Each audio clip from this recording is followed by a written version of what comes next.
আসসালামু আলাইকুম সম্মানিত ভিউয়ার্স, আশা করি সকলেই ভালো আছেন। আলহামদুলিল্লাহ, আপনাদের দোয়া ভালোবাসা আমিও ভালো আছি। তো আমাদের 1550 ফিট স্কোয়ারের বিল্ডিং এর কাজ চলমান, আপনারা ইতিমধ্যে দেখতেছেন। আমাদের বিট লেভেলের গাঁথনি কাজ প্রায় সম্পূর্ণ শেষ। তো আমরা বিট লেভেলের গাঁথনি কতটুকু করলাম এবং এই বিল্ডিং এ কত টাকা খরচ হতে পারে, সম্পূর্ণ ভিডিও দেখার জন্য শেষ পর্যন্ত দেখুন। তো আমরা বিট লেভেলের গাঁথনিটা করছি এখানে মাটির থেকে প্রায় 5 ফিট 4.5 ফিটের মতো। আসলে বিট লেভেলের গাঁথনি করার কারণ হলো ওইদিকে যখন মাটি বালানো হবে তখন কিন্তু অনেকটাই কমে যাবে, তাই এই জমিনটা নিচে হওয়ার কারণে বিট লেভেলের গাঁথনিটা আমরা উঁচা করে দিয়েছি। তো আপনারা অবশ্যই বিট লেভেলের গাঁথনি একটু উঁচু দিবেন, তাহলে আপনার বিটা অনেক সুন্দর লাগবে, বিল্ডিংটা অনেক সুন্দর লাগবে দূর থেকে। তো আমাদের এই বিল্ডিং এ রয়েছে সামনে একটা ফোর্স দেখতে পাচ্ছেন, 11x12 একটা ফোর্স। এটা আপনার 2 তলার মধ্যে যাবে, সম্পূর্ণ 2 তলাতে গিয়ে একটা ছাদ হবে। তো আপনারা যারা কাজ করাবেন অবশ্যই এই ডিজাইনটা দেখতে পারেন। এখানে আমরা একটা বারান্দা, 2টা বারান্দা, এর মধ্যে রয়েছে 4টা মাস্টার বেডরুম, 2টা ওয়াশরুম, একটা কিচেন রুম, একটা ডাইনিং স্পেস। তো আপনারা যারা বাড়ি নির্মাণ কাজ করবেন অবশ্যই ইঞ্জিনিয়ার দ্বারা ডিজাইন করানোর পরে তারপরে বাড়ি নির্মাণ কাজ করবেন। তো এই বিল্ডিং এ কি কি রয়েছে সম্পূর্ণ ভিডিওটা দেখুন।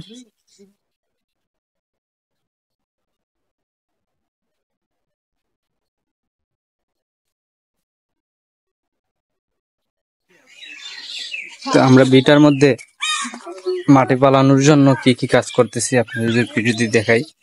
তো আমরা বিটার মধ্যে মাটি পালানোর জন্য মশলা দিয়ে লেপ দিয়ে নিতেছি, যাতে মাটি ফালানোর পরে যাতে মাটিটা ইটের মধ্যে না ধরতে পারে। যদি ইটের মধ্যে মাটিটা ধরে তাহলে আপনার দেওয়ালটা ড্যামেজ হয়ে যেতে পারে বা দেওয়ালটা ভবিষ্যতে ফাটল দিতে পারে। তাই আমরা মশলা মেরে নিতেছি, মশলা দিয়ে একটা লেপ দিয়ে নিতেছি পাতলা করে, যাতে ইটের মধ্যে মাটিটা গিয়ে গ্রাস না করতে পারে। তো আপনারা অবশ্যই বিট লেভেলের গাঁথনি করার পরে এই মশলাটা দিয়ে দিবেন, কারণ অনেকে আপনাকে বাড়িওয়ালা বলবে যে এটা প্রযোজতা দেওয়ার দরকার নেই, কারণ আসলে এটা দেওয়ার দরকার, অত্যন্ত জরুরি।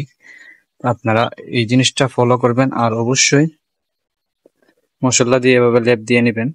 তো আমরা এখানে 1 ফিট নিচে 15 ইঞ্চি নিচে রাখছি, কারণ আমার এখানে বিম হবে, উপরে একটা সিসি ডালাই হবে বিমের সাথে সঙ্গে অ্যাডজাস্ট হয়ে যাবে। তো আসলে আপনারা যারা কাজ করাবেন অবশ্যই সুন্দর ভালো দক্ষ ইঞ্জিনিয়ার বা দক্ষ মিস্ত্রি দ্বারা বাড়ি নির্মাণ কাজ করাবেন অবশ্যই।